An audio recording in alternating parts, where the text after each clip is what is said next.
Stokes asked too much of him. And they're going to let the ball run out for a goal kick, and that is going to be it. The last act of this third round FA Youth Cup tie.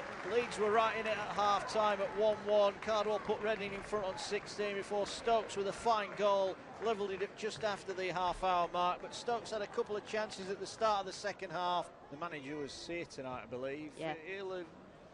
He'll be taking things out of that. He likes to give young players a chance. Yeah, he does. Yeah, he likes to have them with him. You know, if they deserve to be training with the first team, he trains with them, and he's not afraid to put them in, and he's proved that. So Leeds United trooping off now, and disappointing night ultimately in the end. And there is the captain, who certainly put up a good knock tonight, Calvin Phillips. He got booked in the end for his trouble, but he certainly tried hard, and they're going to get a decent ovation, the Leeds players, as they go down the tunnel tonight. It wasn't to be. Ladies and gentlemen, can I ask you please put your hands together for your manager of Leeds United, Mr. Brian McDermott. Thank you.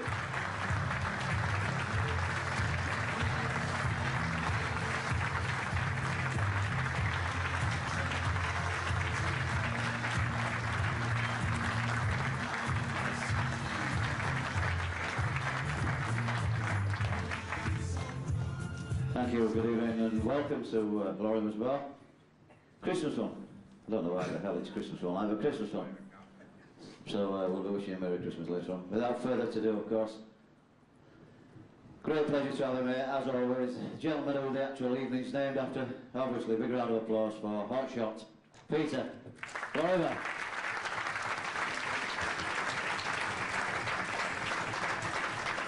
You know the format as well as I do now. Questions and answers, 30 for 35 minutes, a little bit of food, and then we'll go into some autographs and get some photographs with the gaffer. Somebody tweeted in and mentioned about how the Christmas period will test out the squad and everything else, the depth of it. But I was looking this up actually today. Leeds have got Luke Murphy 1 yellow card away from suspension. Nobody else. So there's a few players on 3 yellow cards. So there's 3 games before those are kind of wiped out. That's not bad going, is it, though? I mean, you know, actually, you'd expect 3 or 4 players to be walking a tightrope. Yeah, really, usually at Christmas, yeah. Well, I used to time it perfectly, to be honest. Well, do you know what I was reading this? Paulinho got sent off, just to take it back to White Hart Lane. But Paulinho got sent off yesterday, didn't he? Are you a secret Spurs fan? No, but this is relevant to what we're talking about. Paulinho got sent off, didn't he? Yes. Right? This is the 5th Christmas in a row he's been suspended. Razor Ruddock used to say to me every Christmas, keep yourself warm, son, because I'll be having Christmas off this year, don't you worry. Like the game on the 21st, where it was, he'd get a straight red. He did get a lot of red cards, didn't he? See the new year, son. Did he still have to go train then? Did they not still make him train? But what he used to do is he used to come in Christmas Day, right? Yeah. And every present he got, he brought in with him, or he had it on, like your jumper, like 4 or 5 jumpers on, hats on, gloves, you know, but all the presents in. He's like, oh, lovely, like, having a lovely day with the wife and kids today. Enjoy travelling to Norwich away. I'll see you soon. I can't believe that 5 Christmases in a row. Look at Razor. I bet Razor was 15. We're going to our first football match. Hello, nice to meet you. Oh, well, we're going to our first football match in Huddersfield on the 14th of January. Oh, first one. For Huddersfield? Yeah, we're from Huddersfield. Oh, so you support Huddersfield? We don't support anyone yet. We're going to our You first need match to- to see it. You need to You can support persuade Leeds. us. You can turn around. These are from Leeds football match. Football team. What's your name? Joel. Daryl? Joel. Joel, listen, you need to support Leeds. You've got a good decision to make now. You need to support Leeds. What do you think? Like Nanny and George do. Do you think so? Yes. So is it your first game? Yes. Well, don't go. Alright, we won't go, will we? Should we go to Leeds instead? Leeds is alright. Where do you live? Huddersfield? Huddersfield, yeah. It's not far, is it? No. We spend a lot of time here, so it's okay. I'll take you. Yeah. You can get down. Okay. Do you want to sit on? Are you okay on the table? No, sit on the table. Is it too fat? There we are. What's got in the bag there, Joel? Show us what you've got in the bag.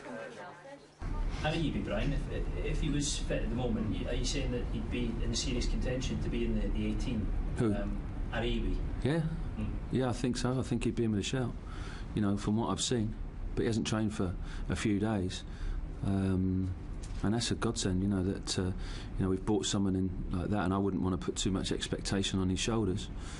But he's certainly different, and You know, we're talking about wingers. If someone who's got that pace and power, he's a strong boy, and he's got real pace. And I think he looks at a manager now a first team manager who thinks he's got a chance and he believes in him, and that'll be important to him, because I played in that position. I know what that means as a winger.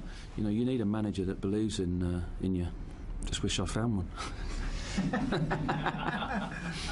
this time of year is pretty hectic for the players. Do you do anything differently in terms of their recovery? Or? Yeah, recovery is important. It's a good question.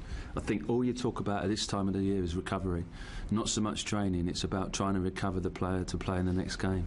You know, we've had the experience of these kind of spells. We play 4 games in a short space of time, and if you overtrain them, you know, Steve Coppell was a great man, and he used to say you can lose a game on a Friday, but you can never win it. And that means that, you know, you overtrain them on a Friday and take things out of their legs for the Saturday's game. So you have to be mindful of that. But we've got great staff here. We know what we're doing as far as that's concerned. Let's look at the odds for the game then. Unsurprisingly, Leeds are strong favourites with Sky Bet, 8-11 to win this game. Barnsley 18-5. The draw is 11-4. The odds now for Ross McCormack to score at any time in a game are getting shorter and shorter and shorter with every single match. I don't think the bookmakers are silly. You know, you would have to say I think we'll win the game. You know, 8-11. I think it's a decent bet. I don't think it's that short. You know, I expected us to be 2-1 on. Yeah. You know. I think we'll win by 3 clear goals, 3-0. I'm going for Tom, and I'll go for Ross McCormack any time, and for the first goal. You've got to take it. Well, you look at Tom. You know, like, he is a top goal scorer at the club. He can score all sorts of goals, but also takes a set plays. You know, there's always a chance you get a free kick, penalty kick. I'll still go for Ross to score the first goal. Yeah, I know you're going for Alex Mowatt. Well, I've got to stick with Alex Mowatt. I've been waving that flag all season. I think it's about 11-4, Ross, and 3-0's your prediction. That's 12-1 with Sky Bet. Just because the fact that Barnsley just a few weeks ago went to Brighton and won, you know, I know everyone's going to be confident, but with the new manager coming in, is there any cause for concern really from Barnsley's I don't think so tomorrow. I think we're playing too well at home. We're playing with too much confidence. You know, you mentioned yourself, clean sheets, scoring goals, great home record, and I think it'll take us into the Christmas period. And Brian always says if we're in around the top 6, we have a great chance of getting promotion.